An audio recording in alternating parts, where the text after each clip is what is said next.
संतोषम परमम धनम। ये शायद आप सुनते भी आए होंगे। मैं भी आपसे कहता हूं कि जीवन के सारे उपद्रवों को मिटाकर सफलता के शिखर छूने का इससे बड़ा कोई जादू नहीं। लेकिन आप कहेंगे कि संतोष ही मान लेंगे तो आगे कैसे बढ़ेंगे? और यही बात समझाने वाले हजारों लोग बैठे हुए हैं। बस भिड़ जाओ, लग जाओ, हाई एम्बिशन पालो। यदि कुछ बनकर दिखाना है तो संतुष्ट रहो ही मत। दुर्भाग्य से ये बात सीधी भी जान पड़ती है। सो लगे हुए हैं सभी आपाधापी में। परंतु एक बार आप जरा ठहर कर देख लें कि इतने उपद्रवों, इतनी आपाधापी के बाद आपको मिल क्या रहा है। न जाने कितनी बेचैनियां, कितने फ्रस्ट्रेशन और कितनी शिकायतें पाले आप जी रहे हैं। और इन सब के बावजूद सफलता तो दूर, सामान्य जीवन जीने के भी लाले पड़े हुए हैं। और सत्य वही जो दृष्टिगोचर हो रहा है, तथा दृष्टिगोचर यही हो रहा है कि हर कोई आगे बढ़ने की दौड़ में लगा हुआ है, परंतु फिर भी आगे कोई नहीं बढ़ पा रहा है। फिर तो यह स्वीकारना ही रहा कि उपद्रव मनुष्य को आगे नहीं बढ़ा सकते। चलो, मैं जानता हूं कि आपकी बुद्धि इस बात को आसानी से समझने वाली नहीं। सो मैं इस बात के हर साइकोलॉजिकल पहलू से आपको अवगत कराता हूं। पहली बात तो यह कि संतोष का अर्थ क्या है। संतोष का अर्थ यही है कि आप जहां हैं, वह जिस हाल में हैं, तथा आपके पास जो कुछ भी और जैसा भी है, आप उससे संतुष्ट हैं। और आपकी बुद्धि इस परिभाषा का अर्थ यह निकालती है कि यदि संतुष्ट ही हो गए तब तो बढ़ चुके आगे। पर बुद्धि मन के गणित जानती नहीं। सो इस संदर्भ में वो भ्रमित होती व करती रहती है। लेकिन जरा एक पल ठहरकर यह सोचो कि यदि आप अपने वर्तमान से पूरी तरह संतुष्ट हो गए तो इसका मुझ पर असर क्या होगा।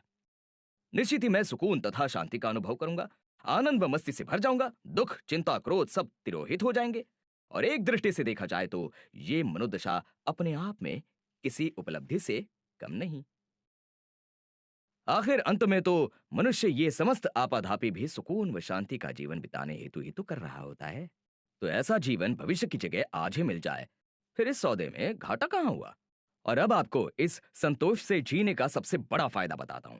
संतोष मानने पर, जैसा कि मैंने आपसे कहा कि आप आनंद व मस्ती से तत्क्षण भर जाते हैं, और जैसे ही आप इस निर्मल मनोदशा में पहुंच जाते हैं कि फोकट के उपद्रवों के कारण उल्टे कामों में लगी हुई आपकी बुद्धि अपने आप ठीक तरह सोचना शुरू कर देती है।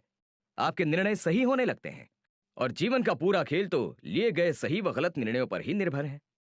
आप दिल में लाख बिल गेट्स बनने की तमन्ना लिए जी रहे हों, पर यदि आपके निर्णय ही एक के बाद एक गलत होते चले जाएंगे तो आप क्या खाक बिल गेट्स बन पाएंगे।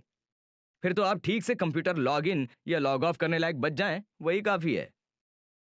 आप एक सीधी बात क्यों नहीं समझते कि जहां हैं उसी से संतुष्ट रहने का अर्थ ये थोड़ी है कि आपने सारे कामकाज बंद कर दिए। ये भी नहीं है कि आपने आसपास नजर घुमाना ही बंद कर दिया। नहीं, आप अपना वर्तमान कार्य तो करते ही रहेंगे। बस आपने आपाधापी व देखा देखी करना छोड़ दिया। अपने जीवन व व्यवसाय के रूटीन में लग गए आप। और चूंकि ऐसे में आप आपाधापी से दूर अच्छी मनोदशा में होंगे, अतः आपको आगे बढ़ने के मौके भी अच्छे से दिख जाएंगे। और जब मौका अच्छा दिखेगा तो आप उसे भुना भी लेंगे। परंतु इसके विपरीत, जब आप कुछ भी कर आगे बढ़ने हेतु हाथ पांव मार रहे होते हैं तो आपको हर बात व हर परिस्थिति मौका जान पड़ती है, और यहीं आकर आप फंस जाते हैं। एक तो पहले से असंतोष में जी रहे होने के कारण आपका मन यूं ही हजार चिंताओं व फिक्रों में उलझा हुआ होता है, और उस कारण आपकी निर्णय क्षमता वैसे ही धोखा दे चुकी होती है। तथा ऊपर से ऐसी मनोदशा में आप आगे बढ़ने के हजार उपाय खोज लाते हैं, बस आपके 10 में से 9 निर्णय गलत हो जाते हैं, और अंत में आप आगे बढ़ने की जगह और पीछे हट जाते हैं। जबकि इसके विपरीत संतोष से जीने में कम से कम आपकी पीछे हट तो नहीं होती है।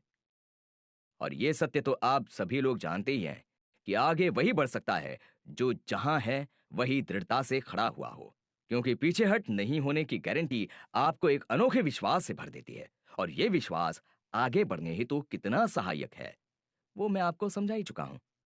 वहीं संतोष का दूसरा फायदा बताऊं तो संतोषी व्यक्ति के पास अपने जीने और शौक पूरा करने हेतु टाइम ही टाइम होता है, जबकि आपाधापी में लगा व्यक्ति अपने लिए समय ही नहीं निकाल पाता है। और जो व्यक्ति अपने लिए समय नहीं निकाल पाता उसका जीना तो वैसे ही व्यर्थ हो गया। चलो, इसी बात पर इस बार इस विषय का समापन एक बड़े ही खूबसूरत किस्से से करता हूं। एक बड़ा ही संतोषी व्यक्ति था। उसका जमा जमाया व्यवसाय था। सो खाता पीता सुखी था। कुल जमा 6 घंटे उसे अपने व्यवसाय को देने पड़ रहे थे। अतः उसके पास समय ही समय था। इस कारण न सिर्फ उसका खाना पीना व व्यायाम नियमित था, बल्कि उसके पास गाना सुनने का शौक पूरा करने हेतु भी समय ही समय था। साथ ही परिवार व मित्रों के साथ भी वो पूरी मस्ती से जी रहा था। उसका एक साला था जो सॉफ्टवेयर इंजीनियर था। वो बड़ा ही महत्वाकांक्षी और उपद्रवी था। आगे बढ़ने के चक्कर में वो अब तक 4-5 तो नौकरियां बदल चुका था। हमेशा कोई बड़ा व्यवसाय करने की फिराक में घूमता रहता था। एक दिन ऐसे ही दोनों जीजा साले बैठे हुए थे। उस दिन मौका जान जीजा ने बात बात में अपने साले साहब से पूछा कि भाई, कई बार सोचता हूं पर समझ नहीं आता कि आखिर तुम जीवन में करना क्या चाहते हो। साला थोड़ा तनता हुआ बोला, बस एक बार अपने व्यवसाय का रास्ता खोल लो, फिर मेहनत कर उसे जमा लो, खूब कमा लो तो सब सेट। जीजा थोड़ा हैरान होता हुआ बोला, सब कुछ ठीक ठाक चला तो भी ये सब होते होते तुम 60 साल के तो हो ही जाओगे। चलो वो भी छोड़ो, और फिर आगे क्या? साला बोला, आगे क्या, फिर सुकून और शांति का जीवन बिताऊंगा। इस पर जीजा थोड़ा हंसता हुआ बोला, वो तो तुम कहीं टिककर नौकरी करो तो आज से ही बिता सकते हो। फिर उस हेतु और 30 वर्ष इंतजार करने तथा इतनी जोखिम उठाने की क्या आवश्यकता है? इसका जवाब न उनके साले के पास था न आपके पास।